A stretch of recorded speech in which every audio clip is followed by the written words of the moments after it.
been times where I've done virtual therapy with Kingston and he like literally is like, bye, and he clicks it and turns it off. Yeah, like 5 or 10 minutes into the session, we're like, you're done? So speaking of chasing the standard, let's talk about the Broncos real quick, obviously. Good segue. The Chargers fan base is really, really cool, really, really welcoming, mostly, especially if you're at SoFi. The preparation for... Where's my Jayhawk question at, man? That's what I want to know. It's coming right here. Oh, if they take one message from this book, I would say not to compare yourself with others.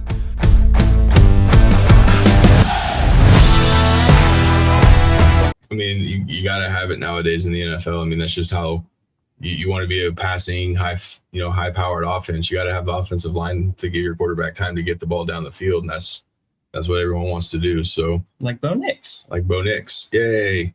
So obviously with Bo, and we'll start with the strengths. It was his ability to extend plays. He didn't take, I think it was 26 sacks last year. So Denver's offensive line did pretty good for the most part. There was a few where he's still young, learning the progressions, hanging onto the ball a little too much, but being able to extend the play, being able to run with the football, that's another strength of his.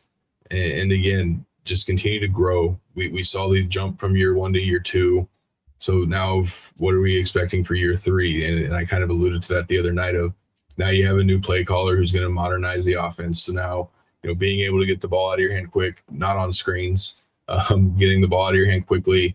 You have Jalen Waddle. You should be able to use the middle of the field now, being able to see everybody, being able to, I think kind of what Ethan was talking about with Herbert was staring down the receiver. I think a lot of times Bo did that as well.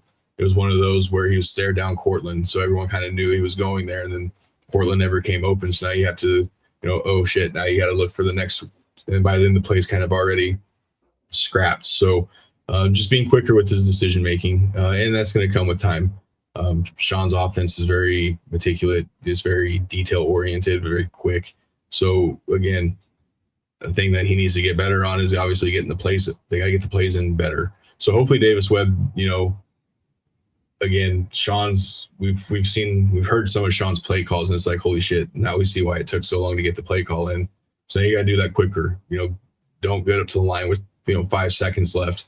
Get it in quicker, get Bo a chance to read the defense. So I think he does that really well. He kind of knows when to look, where to look, get the hot reads going, and when to check out of the plays. So then moving into improvements, not being a hero. We know he has the clutch gene. He obviously, with all the, one possession, come from behind victories he had last year, it's not trying to be hero. There was too many times where he would try to force a play instead of just throwing the ball away or getting down.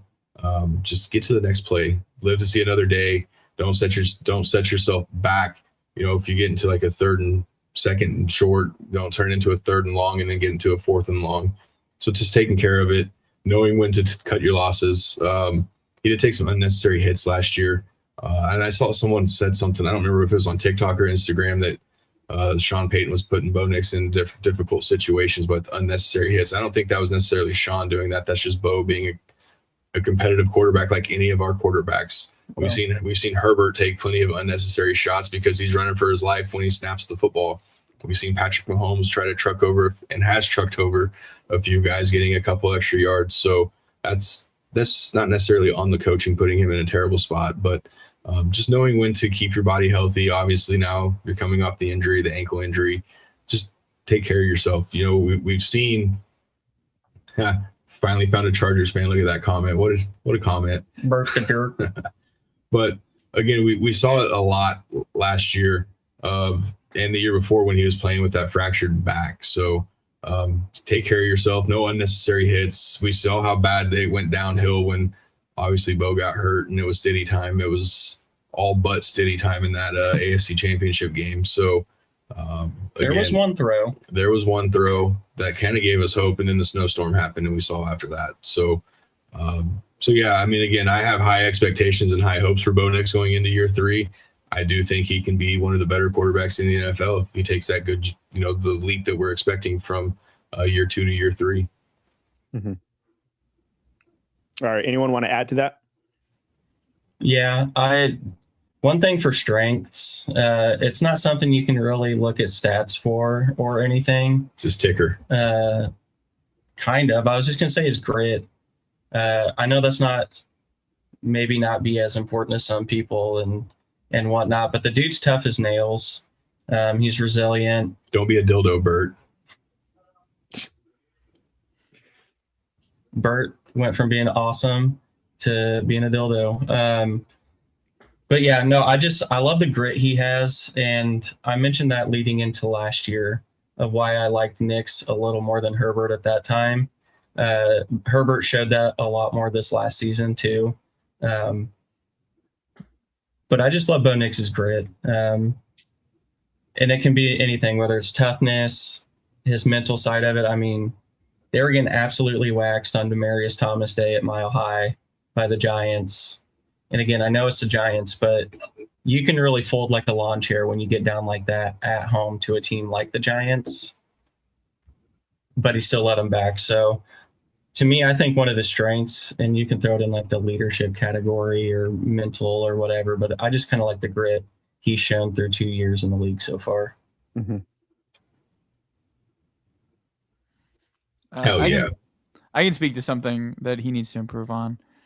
So he also has the highlight deep throws, but his accuracy in the deep part of the field is all over the place.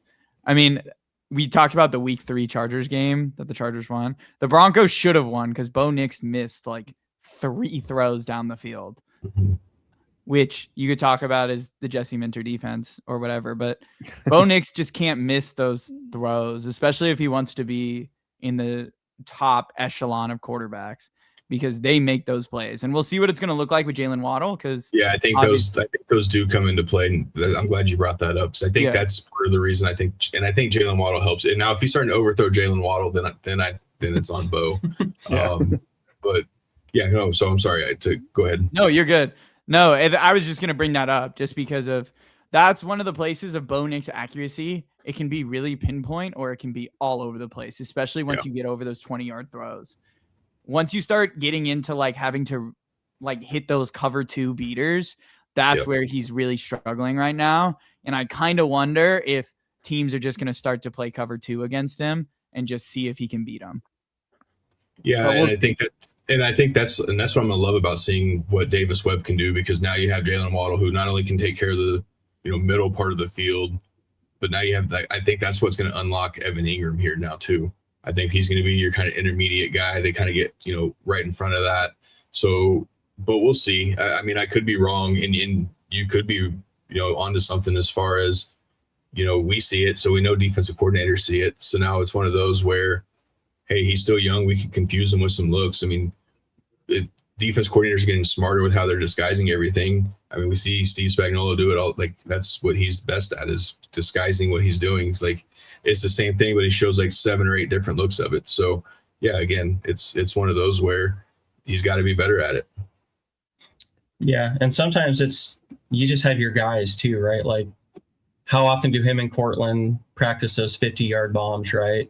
He probably is practicing those with like Mims and Franklin. That's who he was overthrowing. I've seen him and Franklin seem to have money bags, but it's no different than Mahomes. Like, he was garbage throwing the ball deep the last couple of years, unless it was Tyquan Thornton. Like, he couldn't hit anyone else at all unless it was Tyquan Thornton down the field. So again, sometimes it is personnel, sometimes it's a comfort level with, but at the end of the day, comfort level or not, those are the throws you have to hit, because those are the plays that take your offense from just good to great, right? Like, you can't march the ball down the field on 10 to 15 play drives every time. You got to hit explosives somewhere. So when you get the opportunity, you have to hit them. And that's kind of where the Chiefs stalled out last year. So I think that was a perfect point and a great thing to bring up for Bo, Ethan.